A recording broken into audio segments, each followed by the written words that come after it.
Pertandingan lanjutan kompetisi Liga 1 pekan ke-10 saling berhadapan Persib Bandung melawan Semen Padang tersaji di Stadion Sijalak Harupat, Kabupaten Bandung. Di atas kertas, faktor tuan rumah memang menguntungkan Persib Bandung dalam meraih kemenangan. Sebelumnya pun pemain Persib dengan waktu istirahat hanya 4 hari harus terima meladeni perlawanan dari tim berjuluk Kabau Sirah tersebut. Hal ini berbanding terbalik dengan kesiapan Semen Padang yang jeda pertandingannya cukup lama. Tim asal Sumatera Barat itu datang dengan modal yang tidak baik setelah menderita kekalahan 1-8 dari Dewa United di Stadion Haji Agus Alim Padang pada Jumat 25 Oktober lalu. Hingga pekan ke-9, Persib berada di peringkat kedua dengan mengumpulkan 19 poin, hasil dari 5 kali menang dan 4 kali imbang. Sedangkan Semen Padang berada di dasar klasemen dengan nilai 4 poin saja. Ini pertandingan yang berbahaya karena Semen Padang FC baru mengalami kekalahan besar dari Dewa United. Semua orang mengira ini jadi laga yang mudah untuk Persib, tapi sebenarnya mereka ingin buktikan kekalahan dari Dewa United hanya 1 hari yang buruk, kata Hodak. Sementara itu, pelatih Semen Padang FC Eduardo Almeida memahami pertandingan menghadapi Persib tidak berjalan dengan mudah. Hal itu berkaca pada penampilan Pangeran Biru yang belum terkalahkan di Liga 1 sampai pekan ke-9 sejauh ini. Kami menghadapi tim yang sangat kuat dan punya tren positif sejak Liga dimulai. Ini pertandingan yang sangat sulit, tapi kami tetap memberikan perlawanan, kata pelatih asal Portugal itu. Sementara itu, Eduardo sebelumnya juga buka suara mengenai kekalahan besarnya atas Dewa United. Ketika ditanya mengenai kemungkinan pemecatan atau pengunduran diri, Eduardo dengan tegas menyatakan kesiapannya untuk bertanggung jawab penuh. Saya di sini untuk memberikan yang terbaik. Saya tahu ini sulit, tapi saya mengambil resiko itu. Dan saya akan berada di sini sampai hari terakhir untuk melakukan yang terbaik, tegasnya. Eduardo juga menambahkan bahwa seluruh tim termasuk manajemen harus melakukan analisis mendalam terkait performa buruk tersebut.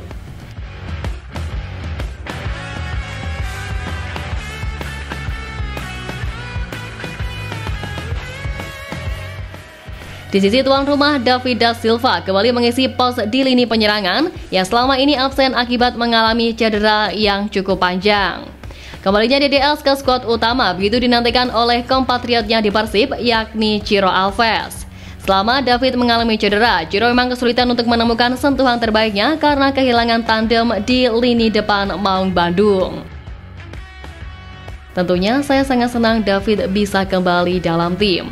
Karena bagaimanapun juga, David adalah top skor di musim lalu dan dia teman baik saya.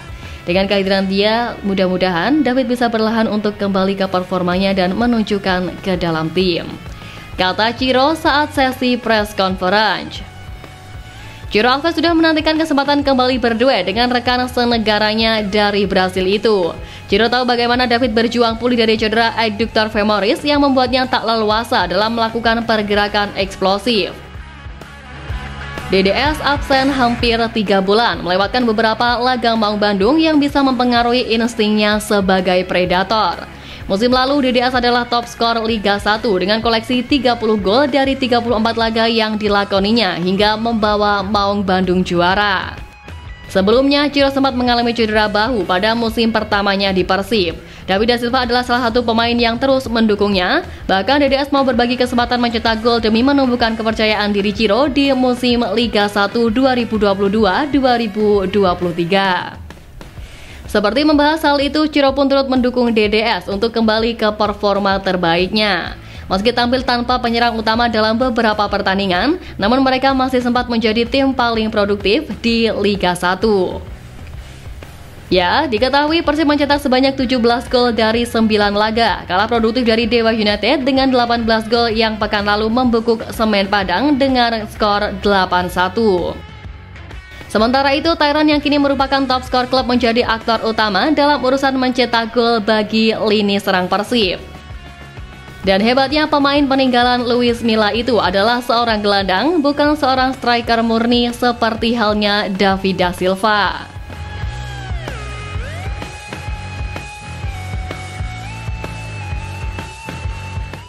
Dan untuk mencapai di level ini, Tyron sejatinya harus melalui jalan terjal terlebih dahulu. Sebelumnya, bak anomali sempat dipandang sebelah mata, ia kini menjadi sosok penting di Persib Bandung. Tyron terlibat dalam semua gol pada 3 pertandingan terkini yang dijalani Maung Bandung. 3 laga itu berujung 2 kemenangan dan juga 1 kali imbang. Pada pekan ke-8 Liga 1 musim ini, Persib menjamu Persebaya Surabaya di Stadion Sijalak Harupat, Kabupaten Bandung pada 18 Oktober lalu, yang mana kedua tim masuk ke lapangan dengan status tim tak terkalahkan hingga pekan ke-7. Setelah pertandingan, Persebaya akhirnya merasakan kekalahan, yang mana Persib menang dengan skor 2-0.